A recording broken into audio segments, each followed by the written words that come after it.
자, 교재 264페이지에 분양주택의 분양가 규제가 있습니다. 자,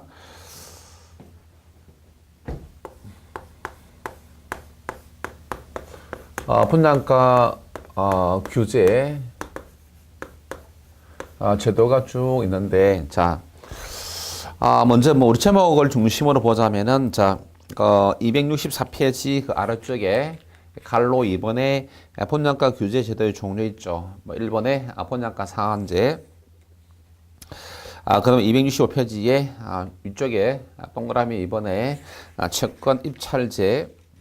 그 다음에 266페이지 동그라미 3번에 원가 연동제. 그 다음에 맨 아래쪽에 분양가 원가 공개 제도 이런 게 있습니다. 있는데 사실 다른 제도는 거의 출제가 안 되고 그 다음에 분양가 상한제 있죠. 분양가 상한제다라고 하는 것은 여러분들이 많이 들어보았을 것입니다. 그래서 분양가 상한제 정도만 우리가 확인하고 나머지는 사실 볼 필요가 없다라고 볼 필요가 없습니다.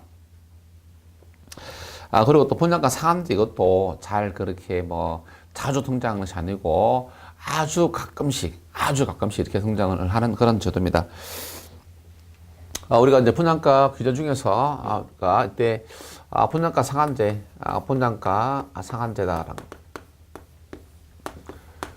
이 분양가 상한제다라고 하는 것은 이때 우리가 임대료 규제 제도 있죠. 임대료 규제 제도하고 같은 내용으로 이해를 하면 되는데 그렇다고 임대료 규제하고 이게 완전히 같은 것은 아닙니다. 아니고 기본적인 개념은 동일하게 전개된다라고 보시면 됩니다. 자, 마찬가지 분양가 상한제니까 이제 예를 들어서 이러한 의미가 되겠죠. 자, 분양주택에 대한 이야기죠. 예. 자, 여기가 이제 수요곡선이 있습니다. 예. 그 다음에 여기가 공급곡선이 있다라는 것입니다. 만약이죠. 자, 1억짜리 주택이 있다라고 칩시다, 그냥. 예. 자, 분양가 상한제는 마찬가지입니다. 그래서 이때, 자, 이것이 현재 균형 가격이다. 하지 말해서, 시장 가격이다. 이 말입니다. 자, 그래서, 정부에서, 무주택 저소득층들을 위해서, 내 집 마련의 기회를 제공하고자, 자기 집을 이제, 지금 이야기하는 것은 임대주택에 대한 것이 아니고, 분양주택에 대한 분양가 상한제입니다. 그래서 무주택자들에게 내 집 마련의 기회를 확대해 주고자, 확대해 주고자, 정부가 자, 균형가격 이하에서, 예를 들어서 그냥 7천만 원이다. 7천만 원이면 우리가 살 수 있다라는, 이렇게 해서 균형가 이하에서, 균형가격 이하에서 분양가의 상한선입니다. 상한선을 이렇게 설정한 것입니다. 자, 상한선을 설정하게 되니까, 자, 이 경우에는 어떻게 되겠습니까?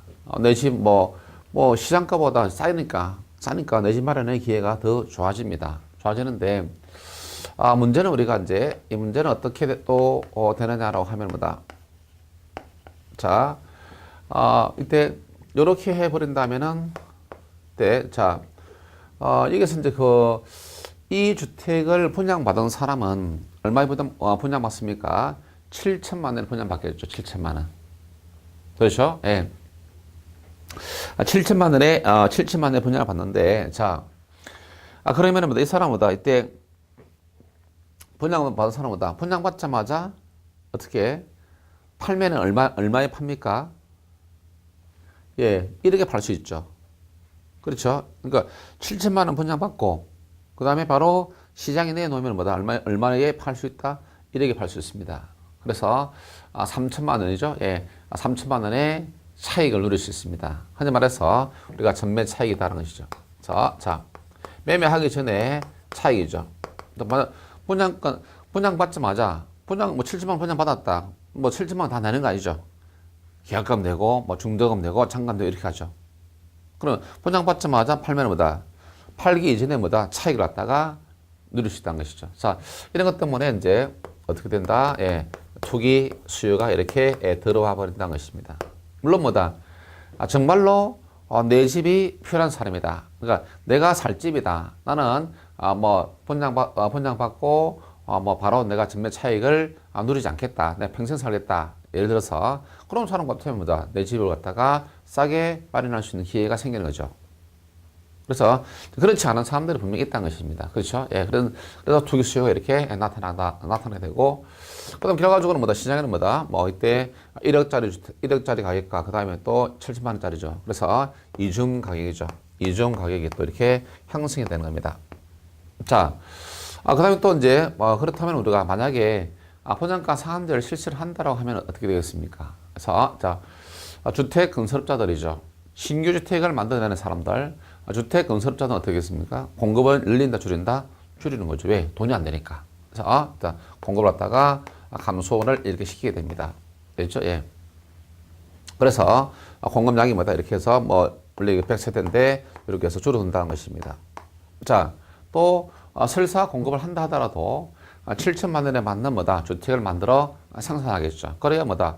정상적 이윤대로 또 챙길 수 있으니까. 그래서 또 주택의 실적 저하가 이렇게 뭐다? 발생을 한다라고 되죠.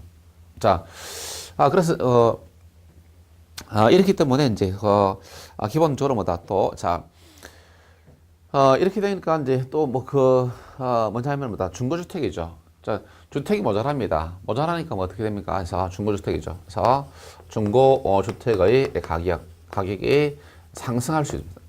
됐죠? 자, 주택 공급을 주니까 재고주택의 뭐다? 가격이 올라갈 수밖에 없다라고 하는 것을 말합니다. 자, 그 다음에 또 결과적으로 이렇게 되죠. 결과적으로 뭐다? 결국 이렇게 돼서, 결국 더 높은 가격이 되겠죠. 자, 예를 들어서 뭐, 계속적으로 이런 현상이 계속적으로 지속이 된다고 한다면은, 주택 부족 문제죠. 그래서, 주택의 부족 문제가 좀 더 심화된다면 어떻게 되겠습니까? 네, 자, 그리고 뭐다?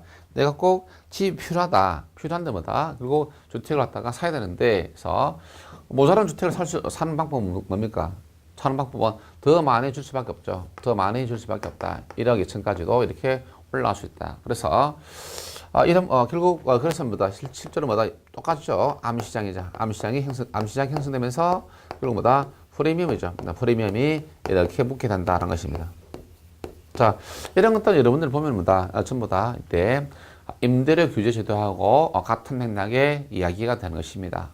됐죠? 자, 그런 이야기가 이제 되겠습니다. 그래서 그 다음에 또 이제 그 F에 보니까 뭐 주택의 과학 소비가 초래되고 하는 것이 있습니다. 주택의 과학 소비. 자, 주택의 과학 소비다라고 하는 것은 뭐다? 이런 이야기는 뭐 별뜻이 아니고 주택 가격이 싸니까 뭐다? 한 사람이 여러 주택을 갖다가 보유하는 것이죠. 주택 가격이 싸기 때문에. 그래서 분양가가 시장가보다 낮기 때문에 한 사람이 여러 주택을 보유하는 것입니다. 그래서 우리가 주택 과학 소비다라고 해서 한 사람이 뭐 여러 주택이죠. 한 사람이 여러 주택을 보유하는 것을 우리가 주택의 과학 소비다라고 이렇게 말하는 것입니다. 그렇죠? 이렇게 정리합니다.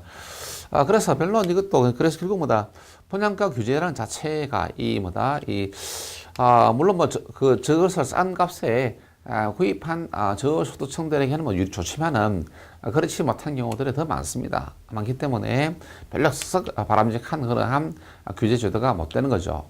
그래서 주택 가격이 과거에 투기죠. 투기로 인해서 주택 가격이 급등했던 그런 시절 때마다 이런 것들이 필요했고, 현재에도 분양가 상한제가 일부 시행되는 지역이 있는데, 자, 당연히 건설업자들은 주택, 자기들의 수익성, 생산성이 떨어지기 때문에 반대하는 거죠. 예.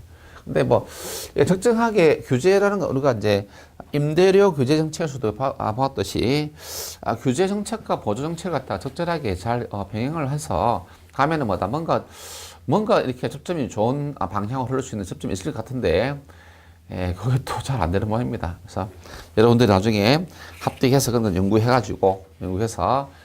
또 좋은 정책을 마련해내면은 좋겠죠. 예. 자, 267페이지, 나머지는 할 필요 없습니다. 자, 267페이지 가서 이제 분양가 자율화 제도가 되겠습니다. 자율화는 그냥 말 그대로 시장 원리에 맡긴다라고 하는 것이 되겠습니다. 그래서 이 자율화도 이것도 거의 출제가 되지 않는 그런 이야기 되겠죠. 거기에 267페이지에 자율화했을 때 긍정적 효과가 있고 부정적 효과가 있다는 것인데 결과적으로 이제 분양가 규제, 분양가 상한제, 분양가 상한자에서는 뭐다 결국 투기 수요가 이렇게 들어오기 때문에 투기 수요가 들어오는 이유가 뭐였습니까? 전매 차익이죠. 그래서 매매하기 전에 차익을 누릴 수 있다는 그런 최대 장점을 가지고 있기 때문에 투기 수요가 들어오게 됩니다. 그러나 이제 자유를 한다면 뭐다 결국 전매 차익이 없어지게 됩니다. 그래서 투기를 상당히 뭐다 억제할 수 있다라고 이렇게 보는 것이죠. 어떤 면에서 이론적인 측면에서 그렇게 본다. 그러나 실제로서는 뭐다 그것이 그렇게 되지는 않죠.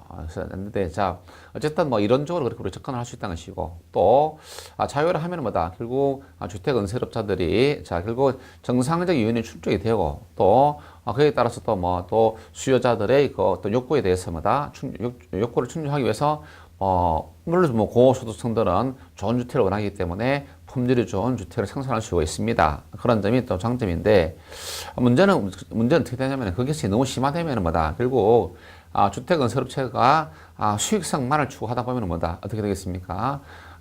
결국 수익성 면에서 유리한 고급 고가 주택들을 많이 생산하고 저급 주택들은 적게 생산하겠죠. 그렇다면 뭐다 결국 또 문제가 또 심각해지는 것입니다. 그리고 저소득층들에게는 결과적으로 뭐다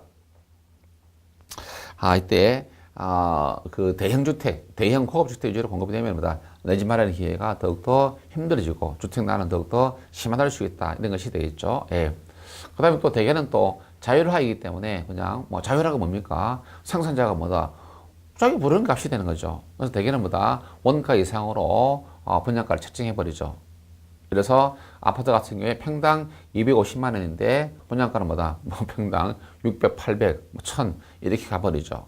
그래서 그러한 문제점들이 있습니다. 그래서 결국 규제와 자유라는 자체가 뭐다 결국 이게 참 어려운 것이죠. 이게 어려운 것인데 뭐 특히 그 대한민국 사회는 뭐다 그 전통적으로 천민 의식이 대단히 강하게 자리 잡고 있기 때문에 대부분 이렇게 뭐 시장 원리보다도 천민 의식이 강합니다. 강하니까 부자들도 뭐다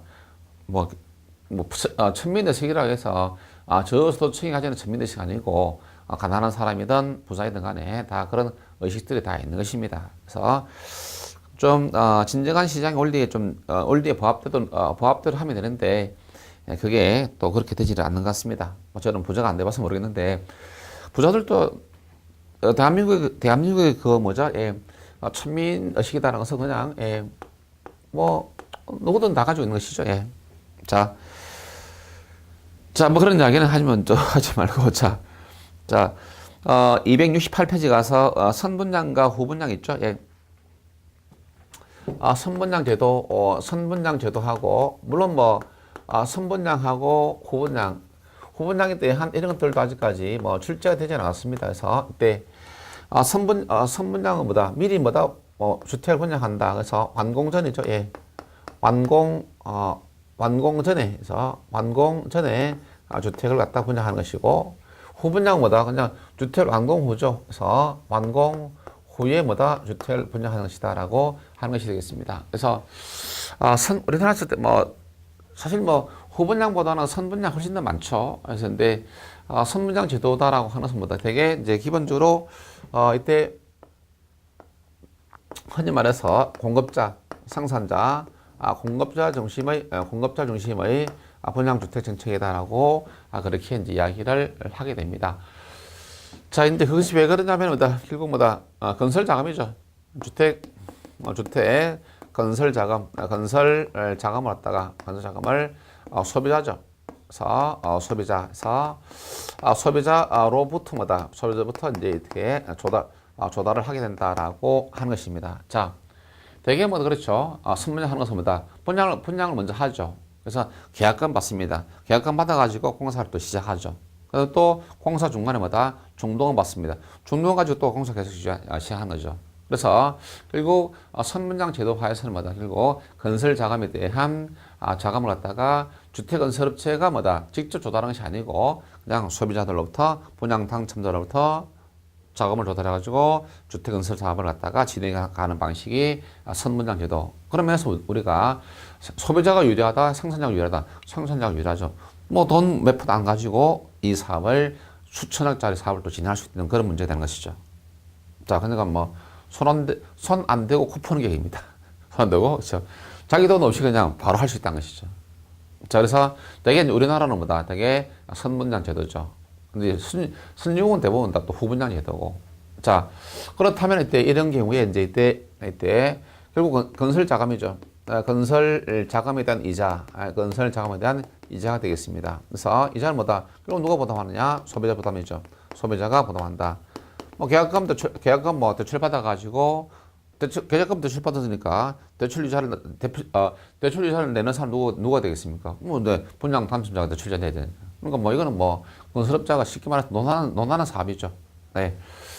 자, 근데 이거 뭐 이때 문제가 됐을 때는 또 선분양 제도에서 뭐다? 이때 또 문제 시공상 하자이죠. 하자 발생 시 뭐다? 하자가 있었을 때 이거 뭐 상당히 뭐다? 불량 소비자 입장에서 완공된 후에 주택에 들어가니까 뭐 비가 새더라. 이거 상당히 뭐다? 분쟁이 많죠. 그래서 분쟁이 많다. 분쟁이 많이 유발된다는 것이죠. 그래서 생산자하고 그다음에 소비자 간의 분쟁 유발이 상당히 많이 일어난다. 이런 것들이 단점으로 소한다. 자, 그다음에 또 뭐 그 정도 우리가 뭐 상식적인 선에서 보시면은 되겠습니다. 후분양 제도다라고 해서 뭐다? 우리가 흔히 말해서 이게 완전히 반대입니다. 소비자 중심의 뭐다? 분양 제도다라고 이렇게 말하고 그다음에 또 결국 주택 건설 자금인데 주택 건설 자금이죠. 건설 자금이다라는 것은 뭐 결국 뭐다? 건설업자입니다. 그래서 건설업자가 조달해야 됩니다. 되겠죠? 자, 자기 알아서 뭐 은행에서 대출 받아가지고 건설 자금을 조달해야 된다라는 것이죠. 자, 그러면 또 이런 경우에 건설 자금이죠. 그래서 건설 자금에 대한 이자, 주택 건설 자금에 대한 이자 이게 좀 이렇게 하니까 자, 건설 자금에 대한 이자가 되겠습니다. 건설 자금에 대한 이자가 되겠죠. 예. 자, 이 이자 부분은 뭐 우리가 두 가지로 이렇게 볼 수 있습니다. 형식상하고 그다음에 실질적이죠. 그래서 형식적 부담자는 뭐다? 결국 대출 받은 사람이죠. 대출 받은 사람이 누굽니까? 주택 건설업자죠. 주택 건설업자가 결국에는 뭐 부담할 것이다. 근데 이 사람들은 뭐다? 건설 자금에 대한 이자를 갖다가 결국 뭐다? 분양가죠. 분양가에 반영할 테니까 분양가에 반영하겠죠. 뭐 대출 이자가 뭐 10억 나왔다. 뭐 10억 뭐다? 분양가에다 반영해야 됩니다. 자, 그래서 결과적으로 실질적 부담자는 뭐다? 결국 소비자가 되겠죠. 분양 당첨자가 되겠다는 것이죠. 됐죠? 예. 그래서 뭐 그렇게 분양가에다가 반영해 버린다는 것이죠. 형식적으로 건설업자가 부담하지만은 뭐다? 이자 금액에 대해서는 뭐다? 결국 분양가 반영하게 되니까 실질적 부담자는 소비자가 될 것이다. 라고 하는 것이죠. 자, 이런 것들은 뭐다? 하자가 이제 완공 후에 분양하기 때문에 하자가 있으면 뭐다? 안 사면 되겠죠. 그래서 하자로 인한 뭐다? 분쟁, 건설 하자로 인한 뭐다? 분쟁이죠. 이러한 분쟁은 뭐다? 상당히 많이 줄어들겠다는 것이죠. 그게 없다라고 보면 됩니다. 그러니까 완공 후, 그러니까 우리가 상품을 구매할 때도 그렇죠. 여러분들이 뭐다? 이때, 자, 백화점에서 옷을 살 때 이미 뭐다? 완제품 보고서 옷을 사는 거죠. 그러니까 뭐 백화점 가가지고 보고 뭐 하자가 있는지 없는지 갖다 확인하고 내가 구매하기 때문에 그 어떤 상품이 하자로 인한 분쟁은 거의 없다고 보면 됩니다. 근데 내가 그냥 주문 생산 내가 이제 돈부터 주고 주문해서 제품을 나중에 받았다. 보니까 뭐다 이게 하자가 있는 제품이더라. 그럼 뭐다 상당히 또 보상해달라, 배상해달라. 그래서 막 그 분쟁하고 이렇게 하죠. 그게 이제 선분양 제도의 단점들이 당시. 그래서 이러한 것들 우리가 이제 이러한 것들 우리가 한번 기본적으로 이러한 관점에서 기본적으로 이렇게 보시면은 충분히 여러분이 뭐 알 수 있는 내용들이다라고 보면 되겠습니다. 그리고 이제 이러한 것들은 뭐다 이때 뭐냐면은 뭐다 현재 우리나라는 뭐다 이것도 실제로 제가 오프라인 수업에서 물어보면 뭐다 이때 현재 우리나라의 관계 법규죠. 관계 법규에 따르면 뭐다. 그래서 이때 후분양이 원칙이다. 선분양이 원칙이다. 원칙은 없습니다. 그것은 건설업자가 알아서 하는 겁니다. 그래서 선분양이든 후분양이든 뭐다 모두가 다 가능한 겁니다. 됐죠? 예. 선분양의 원칙이다, 뭐 후분양의 원칙이다 이런 개념 없습니다. 모두가 가능하다는 거고. 참고로 이제 우리가 이러한 분양제도, 선분양제도가 그동안 많이, 지금도 현재도 선분양제도가 많은데 이러한 분양제도는 뭐다? 어떤 관행이 제도화된 겁니다. 법이 먼저 관계법이 먼저 만들어진 것이 아니고 이렇게 관행이죠. 예, 어떤 관행이 제도화된 것이 이것이 분양제도다라고 이렇게 이야기합니다. 그렇죠? 자. 옛날부터 분양에 관한 법규가 있었는 게 아니다는 것이죠. 근데 오랫동안 뭐다? 관행적으로 했던 일들이 이제 제도상으로, 이런 분양제도로서, 이렇게 해서 분양제도로서 고착된 것이, 대표적으로 선분양이고 후분양제도가 되는 것입니다. 자, 그렇게 하고, 그 다음에 제 7절 가서, 269페이지 조세정책이죠. 조세정책은 뭐다? 항상 한 문제씩이죠. 예. 관련 문제에서 한 문제씩은 출제가 됩니다. 자, 그래서 이런 조세정책, 조세정책은 중요하죠. 예, 중요합니다. 관련 문제에서 한 문제씩 이렇게 오게 됩니다. 자, 조세의 의의와 목적은 여러분들이 또 세법에서 또 많이 배우니까 또 한번 정리하고, 예. 자, 그 다음에 또 270페이지 가서 조세의 기능이 있는데, 제목들 중심으로 보면은 여러분 충분히 알 수 있는데, 그 중에서 중요한 것은 소득의 재분배라는 것이 있죠. 예. 그 다음에 직간정, 투기억제, 주간정 등이 있습니다. 그래서 소득의 재분배에다 박스 하는 게 낫죠. 우리가 시장 기능으로 옆에다 해놔야죠. 예. 소득의 재분배, 여러 가지 있지만 소득의 재분배를 중심으로 정리하면 됩니다. 예. 소득의 재분배 기능은 우리가 일단 시장 기능 아니죠. 예. 시장의 기능이 아니고, 예. 그래서 이제 정부 기능이다라고, 정부의 기능이다라고 하는 것. 예. 자, 왜냐 세금을 조세죠. 조세를 부과하는 주체가 누굽니까? 정부죠. 그래서 소득의 재분배는 우리가 이제 시장 기능으로 달성할 수 없습니다. 그러니까 이런 의미죠. 자, 여러분들이 부동산 구입할 때 취득세 냅니다. 또 팔 때마다 차익이 있으면은 양도세 납부합니다. 자, 그러한 취득세다, 양도세 등은 누구의 수입이 된다?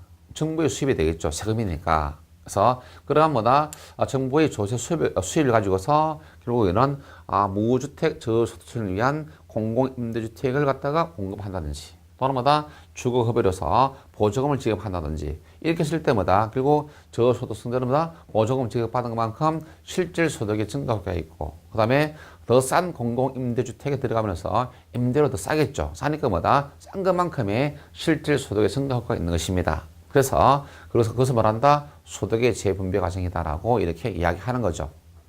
자, 그 다음부터 이때 조세의 원칙이다라고 조세 원칙에서 우리가 응익의 원칙이다, 응능의 원칙이다라는 것이 있는데, 자, 그 응능의 원칙에서 보면은 수평적 형평성과 수직적 형평성이 있습니다. 그래서 수평적이다, 수직적 형평성이다라고 하는데 이때 이 경우는 좀 해야 되겠죠. 그래서 예.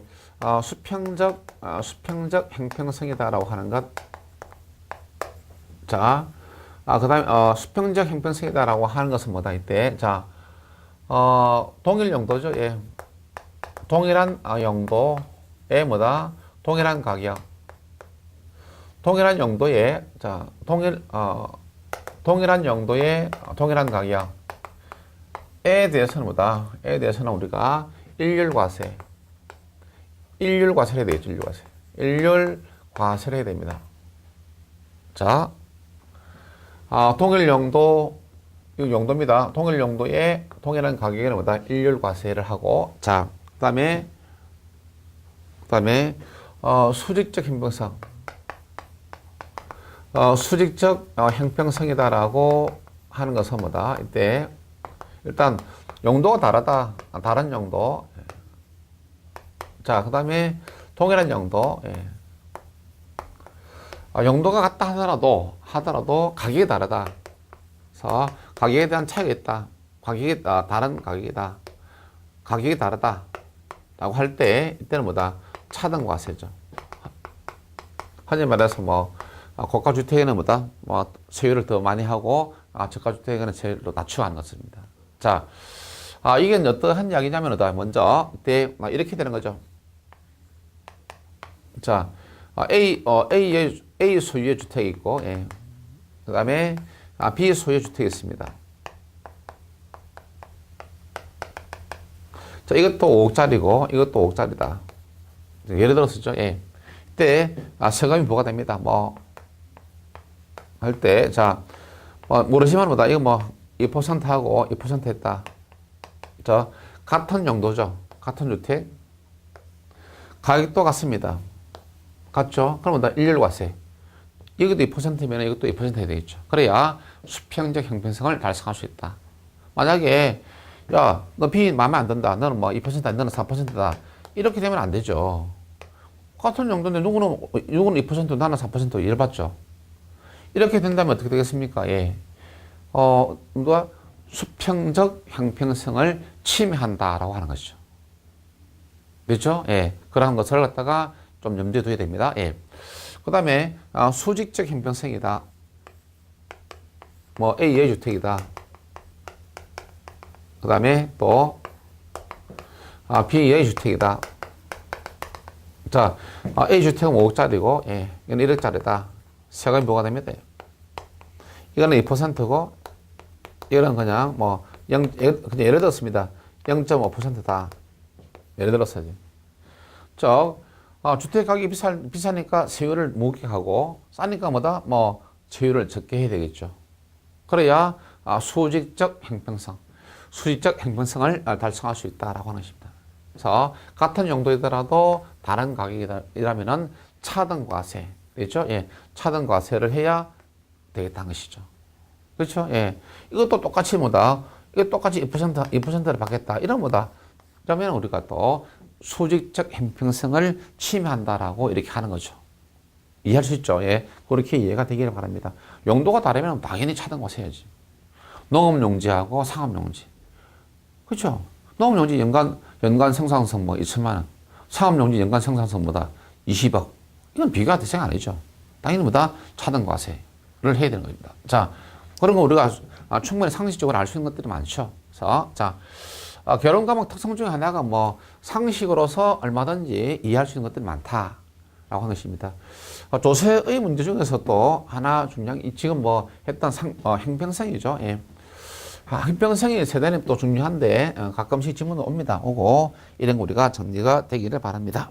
자, 그 다음에 271페이지 가서 부동산 관련 조세는 여러분들이 세법 시간에 잘 배우실 것이고, 271페이지 가니까 아래쪽에 거기에 조세 전가와 기초하게 됩니다. 자, 만약에 임대인에게 재산세가 부과되었습니다. 네, 자, 여기 이제 그 임대인 있죠. 예. 임대인 있고, 예. 그 다음에 또 임차인 있습니다. 이때 역시 임대인은 우리가 이제 건물주다라고 하자. 네. 정부죠. 정부가 세금 부과합니다. 당연히 세금은 납부해야 되겠죠. 자, 정부가 세금을 부과하면 당연히 또 세금을 갖다가 이렇게 납부를 하게 되는 것을 말한다는 뜻입니다. 그러면 자산세가 부과됐다. 그럼 임차인은 또 이때 세금의 일부 세금을 갖다가 이때 임차인에게 좀 증가시킵니다. 증가시키는데 예를 들어서 이때 세금 그냥 1,000만 원이 부과됐다. 임차인 700만 원 부담하고 나는 300만 원 부담했다. 이게 이제 조세의 증가와 기착. 증가 결과 임대인 임차인이 어느 정도 부담했느냐. 그게 귀착의 정도가 되겠습니다.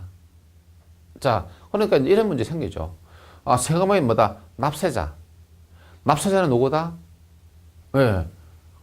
건물주 또는 임대인. 담세자는 양쪽이 되겠죠. 건물주나 임차인. 그러니까 임차인 입장에서는 자기의 재산도 아닌데 자산세 일부를 갖다 부담해야 된다. 좀 열받지 그게 이제. 그래서 어쩔 수 없죠 그게. 예. 그래서 그런 것들이 이제 이것이 이야기하는 조세의 증가와 기책이다. 그럼 이 정도는 어떻게 되느냐? 정도는 우리가 뭐 어느 쪽이 더 많이 부담하느냐, 똑같이 부담하느냐, 또 전혀 부담하지 않느냐라고 하는 것들은 우리가 상대적이죠, 상대적. 그래서 상대적 탄력성, 상대적 탄력성에 따라서 다르다는 것입니다. 즉, 이 조세 증가 기차의 정도는 뭐다 이때 상대적으로 비탄력적 당사자죠. 당사자가 많이 부담한다. 많이 부담한다는 것이. 그 다음에 탄력적 당사자는 뭐다? 적게 부담한다. 라고 하는 것이. 많이 부담한다. 예. 이런 적게 부담한다. 라고 하는 겁니다. 그래서 이런 것들이죠. 자, 그래서, 조세에서는 우리가 이제 뭐 이것이 가장 핵심 포인트죠. 그래서 만약에 공급이 수요보다 탄력적이다. 라고 한다면은 뭐다? 수요가 상대적으로 비탄력적이죠. 그러면 수요자가 더 많이 부담하고 공급자가 더 적게 부담합니다. 만약에 어느 한쪽이 만약에 수요가 완전 탄력적이다. 라고 한다면은 수요자에게 세금이 부과된다 하더라도 비록 뭐다? 부과된다 하더라도 자, 담세자는 뭐다? 상대방인 공급자가 됩니다. 그래서 어느 한쪽이 완전 탄력적이면 상대방이 다 부담하고 또 반대로 어느 한쪽이 완전 비탄력적이면 뭐다? 그 당사자가 전부 다 부담하는 것입니다. 자, 그만 알면 우리가 됩니다. 그래서 그 밑에 그 271페이지 아래쪽에 탄력성에 따른 조세의 규칙 정도 있죠. 동그라미 1번에서 네. 다음 페이지 5번까지 무조건 다 줄 다 끊었고 별표 하나씩 다 달아놓습니다. 그것만 알아도 충분히 여러분이 해낼 수 있습니다. 됐죠? 매번 거기서 항상 문제로 오는 겁니다. 예. 그 다음에 270페이지 공식 하나 있죠. 공식은 필요 없습니다. 하고 그 다음에 조세증가 행태들이 이제 그래프로서 쭉 설명을 하고 있는데 그 내용 자체가 좀 했던 겁니다. 비탄력적 당사자가 많이 부담하고 탄력적 당사자가 적게 부담하고 그겁니다. 그냥.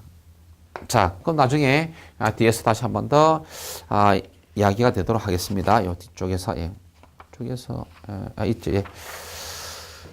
자, 그 다음에 또 275페이지에 가서 자, 보충 자료 보니까 275페이지 가서 보충 자료 보니까 헨리 조지죠. 그래서 이 헨리 조지의 뭐다 이때 토지 단일세입니다. 토지 단일세가 있습니다. 토지 단일세 있습니다. 예. 자, 원래 헨리 조지는 미국 사람인데 이제 이 친구가 이제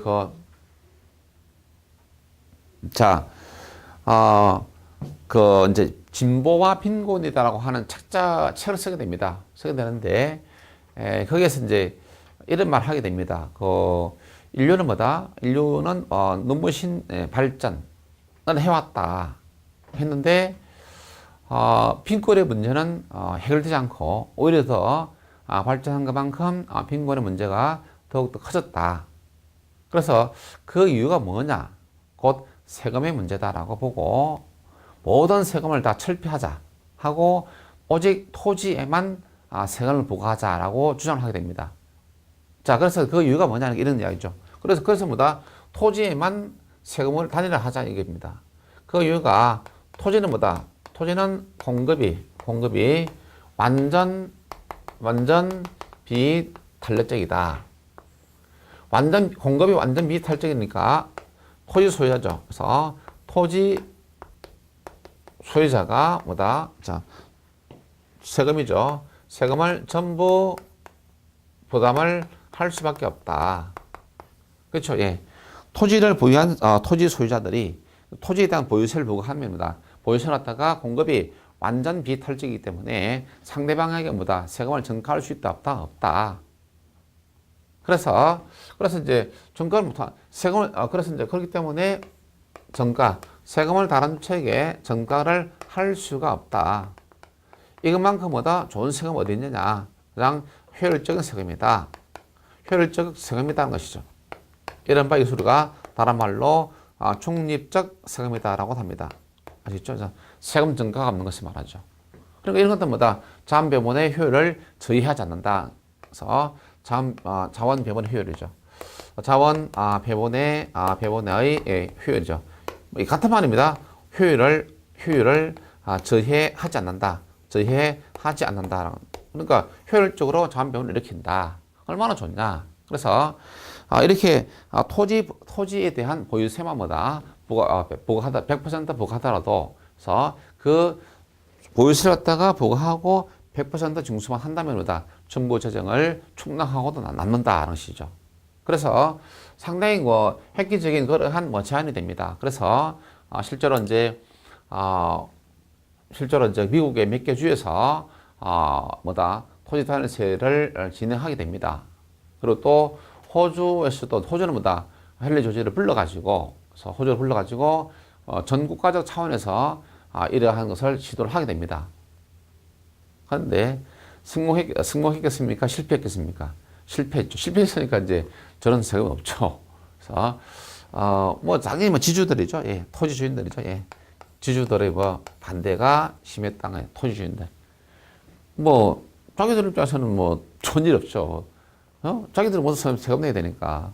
그래서 실패를 하게 됩니다. 또 우리나라에서는 또 이런 제도는 아니지만 대단히 이상주의자죠. 그러니까. 그래서 이제 과거 참여정부 때 이런 이 헨리 조지 한참 또 유행했던 것입니다. 했는데 어쨌든 근데 이 사람의 그 논리는 상당히 설득력이 강한 겁니다.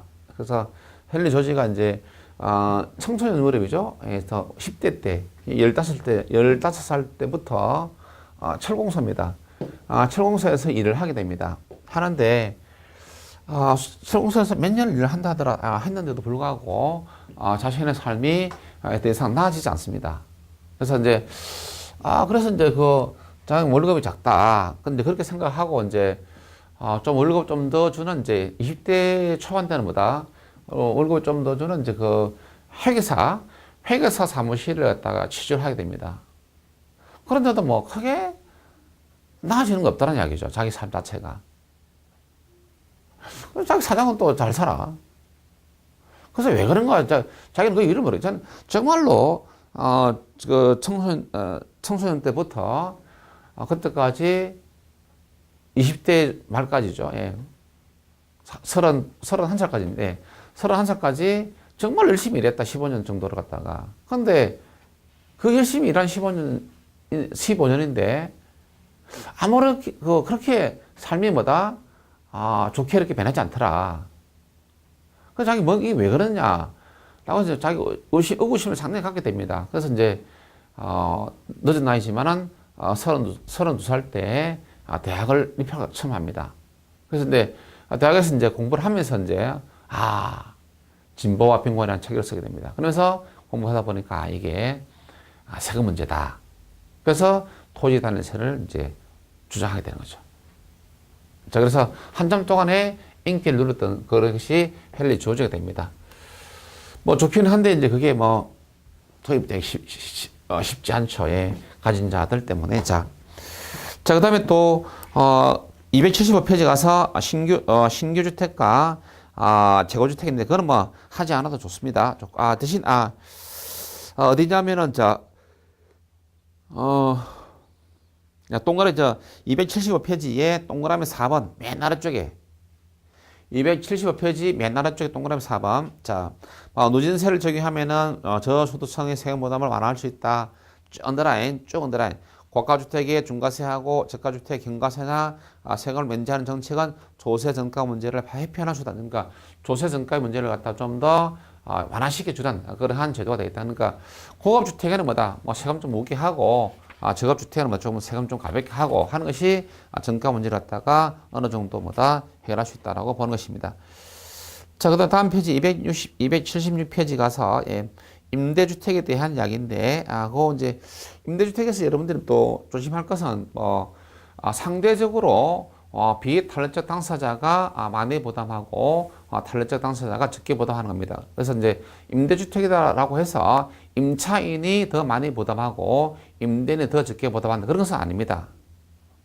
아시겠죠? 그래서 세금에 대해서는 상대적 탄력성에 따라서 다르다라고 한 것 그렇게 하시고, 그 다음에 거기에 주택의 양도세 중과, 그래서 양도세 중과의 그 그래프가 있습니다. 그래서 만약에 이제 양도세가 이렇게 중과가 되었다.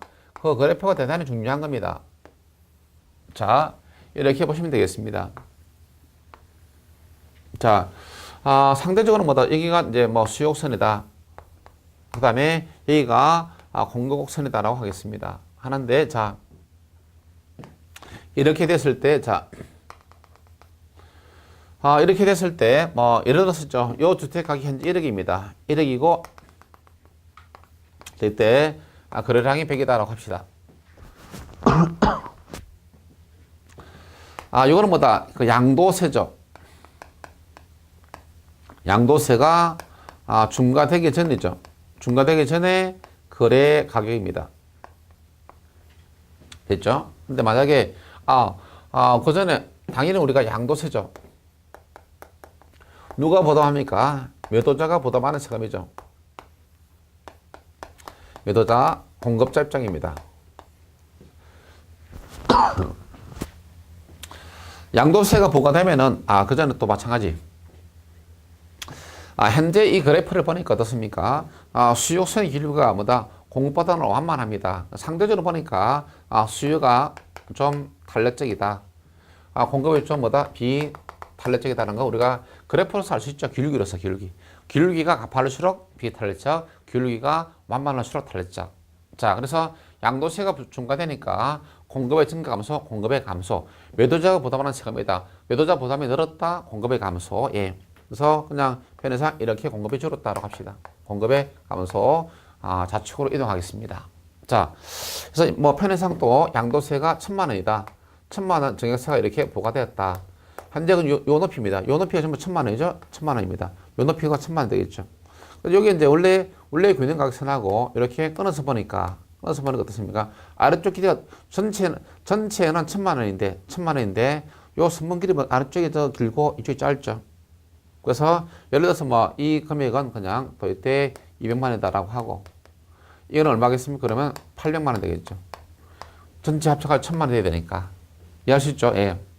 그러면 이때 이제 양도세가 중과됐습니다. 공급이 오히려 감소돼 버렸죠. 우리가 공급의 동결 효과다 합니다.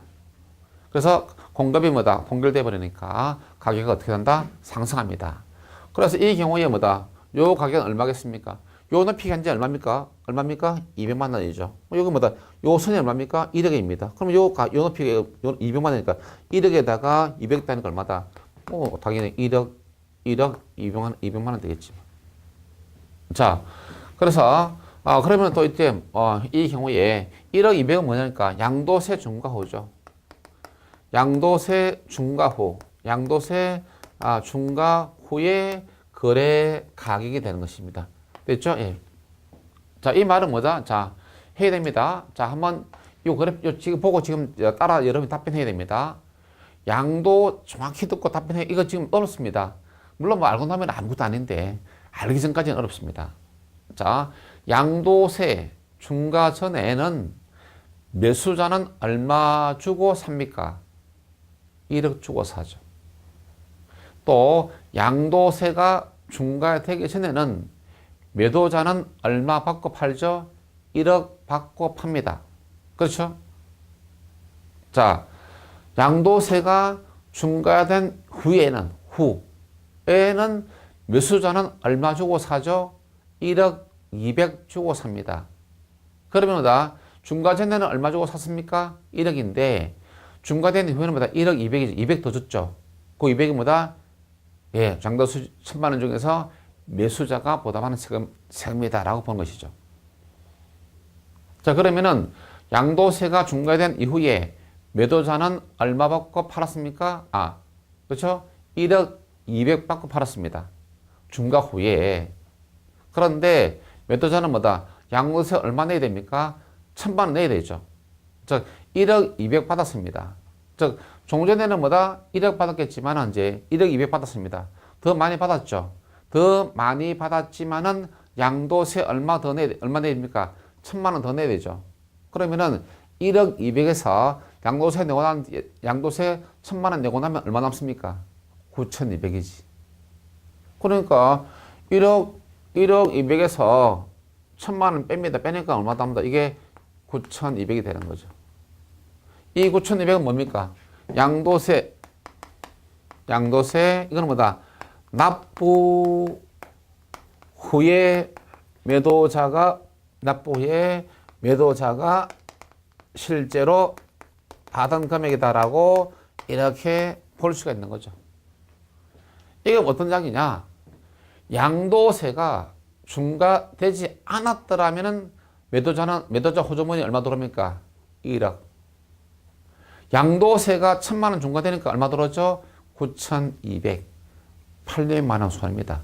그 800이 뭐로 갔다? 예, 세금으로 들어갔다는 것입니다. 이해하시죠? 예, 그러한 이야기 됩니다. 그래서 자, 그러면 이제 이때 이럴 때 이제 그것이 이제 결국 뭐다? 먼저 또 탄력적 당사자, 이거는 매수자죠. 매수자는 얼마 부담했다? 200 부담했습니다. 그 다음에 800은 누가 부담한 거다? 매도자가 부담했죠. 그래서 탄력적 당사자는 적게 부담하고 비탄력적 당사자는 뭐다? 많이 부담한다. 되겠습니까?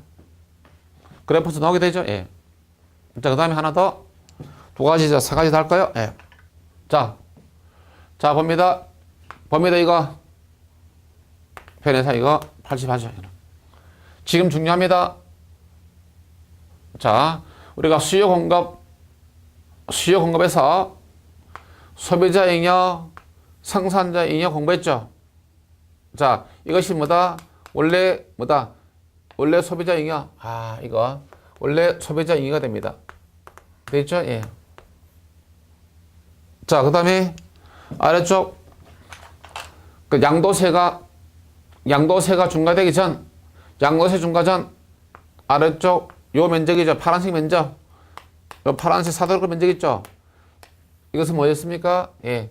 생산자 잉여. 전체 합친 것이 뭐다? 사회 전체 잉여, 총 잉여, 사회 전체 잉여. 됐죠? 자, 그래서 이제 양도세가 중과되었습니다. 양도세가 중과되니까 공곡선이 이렇게 이동했죠? 이렇게 이동했습니다. 아시겠습니까? 예. 됐습니까? 예. 그러면은 이제 그리 복잡한데 어쩔 수 없습니다. 예. 이렇게 보니까 자, 소비자 잉여 보겠습니다. 예. 소비자 잉여 원래 지금 뭡니다. 원래 양도세가 중과되기 전에는 붉은색 빗금 친 부분이 소비자 잉여였죠. 양도세가 중과된 이후에는 어떻게 되느냐면은 요 부분이다. 이 부분이 소비자 잉여 됩니다. 자, 그래서 원래 삼각형 면적보다 늘었다 줄었다? 줄었습니다. 그래서 자, 이렇게 되는데 양도세 중과죠. 양도세가 중과된 이후에는 뭐다? 소비자 잉여 감소. 자, 마찬가지 양도세가 중과되기 전에는 자, 요 아래쪽 사다리꼴 면적이 뭐다? 이 면적이 뭐였습니까? 이것이 생산자 잉여였죠. 양도세가 중과되니까 요 면적은 줄어듭니다. 이 면적으로 이렇게밖에 안 됩니다. 요만큼 줄었다는 이야기입니다. 양도세 중과 후에 생산자 잉여도 감소. 그러면 전체 총 잉여도 줄였겠죠. 그렇죠? 이거만큼 줄어든 겁니다. 이거 뭐다? 예, 후생 손실이다 거죠. 요 삼각형 면적 있죠? 요 삼각형 면적을 이 삼각형 면적을 갖다가 이것을 후생 손실이다라고 이렇게 말합니다. 잉여다. 총 잉여 감소. 그러면 지금 뭐가 남았습니까, 이제? 요놈이 남았지는 여러분 보이죠, 이거? 요 사각형 남았죠, 이거? 이거 남았죠, 이거? 이거는 양도세 중과 후에 소비자 잉여, 양도세 중과 후에 생산자 잉여, 사회적 후생 손실. 이거 남았습니다, 이거 뭐였겠습니까, 이거? 이 높이가 얼마입니까? 1,000만 원이죠? 요 거래량이 80이 합시다. 예, 이거 뭐겠습니까? 요 사각형 뭐다? 예, 정부의 조세 수입이지 뭐. 됐죠? 예. 정부의 조세 수입. 됐죠? 예. 정부 조세 수입만 늘어난 거죠. 예? 자, 요거 내용들 우리가 하면, 그래서 이제, 자, 결과 이제 뭐 이렇게 하니까, 어쨌든 뭐 정부죠. 예. 정부의 조세 수입은 증가하게 된다. 됐죠? 예. 물론 이 경우에 계산할 수 있습니다. 뭐 요게 1,000만 원이고 이게 80이니까 얼마입니까? 1,000만 원 곱하기 80, 8천만 원이죠. 1,000만 원 곱하기 저 사각형 면적 80이니까 8억이구나. 예, 8억. 8억으로 이렇게 되죠. 이것만큼 더 넣는다는 것입니다. 되죠? 예. 자, 그래서 이런 것들이 이제 올 수도 있다는 이야기입니다. 그래서 어쨌든 세금이 부과되면은 소비자든 생산자든 뭐다? 뭐 좋다 나쁘다 나쁘죠. 잉여 감소 되겠습니다. 그래서 자, 그러한 내용들까지도 이렇게 정리가 되기를 바라겠습니다. 자, 이런 것들도 충분히 출제가 될 수 있는 부분들입니다. 자, 그래서 이 시간은 여기까지 하겠습니다.